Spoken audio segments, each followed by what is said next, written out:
मेरे दोस्तों, रगड़ी ले दहिया टाटी के अपार सफलता के बाद अब रगड़ी ले दहिया छानी में ना सॉरी गलती आ गए। हाँ, रगड़ी ले दहिया टाटी में टू।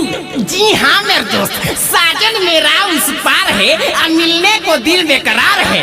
और मेरे दोस्त लड़की छोड़ के भाग गई, अब घंटा डोलाने के लिए तैयार है। जी हाँ मेरे दोस्तों, अब आप भी दिल थाम के बैठिए और अमित पटेल के टूटे हुए दिल का दास्तान उनके हिस्सू मधुर आवाज में सुनिए। तो आइए खेला को चालू करते हैं। म्यूजिक। दिल लेके भागा जइया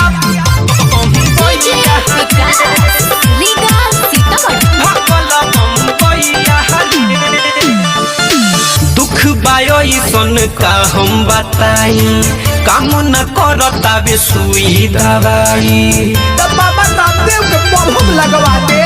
अरे दुख बायो सन का हम बताई, काम न करता बे सुई दवाई। बिया कइले उघात मारी दिलावा पला तो सुना यार बारे बन के कसैया रे। अरे ये प्यास पहिलकी के जैसन यो भाग गइल का हो? अरे तो दिल लेके हमार हर जइया भगल बम्बैया रे। दिल लेके हमार हर जइया भगल बम्बैया रे। दिल लेके हर जइया बम्बैया भगल बम्बैया रे। पहले तो धीरे धीरे हमके पटवाला सन, हमरा के प्यार करे के हो सिखवाला सन। अरे ठीक होइबो कइलस कि ना रे? पहले तो धीरे धीरे हमके पटवाला सन, हमरा के प्यार करे के हो सिखवाला सन। बोली मीठी मीठी बात कइला ससुरावा त अब कहतिया हमरा के भैया रे। अरे ये अमित भाई, छोटी छोटी बातों पे तुम मुंह न फुलाया कर। आ एगो भागल दूगो भागल तो अब तीसरो पटाया कर। मांग साला ते नहीं, ये हमर का हाल हो गइल बा तोरा थोड़ा बुझाता रे। ह दिल लेके हमार हर जइया भागल बम्बैया रे। दिल लेके हमार हर जइया भागल बम्बैया रे।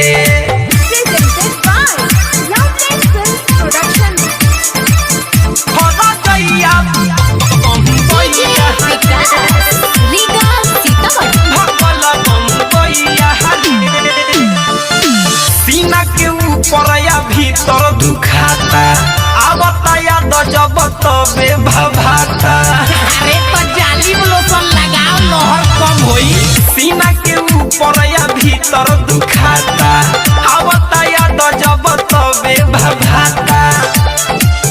छोड़ दिले बिया हाथ अब नई खेसा हाथ नहीं सुझता वे कवन उपैया रे।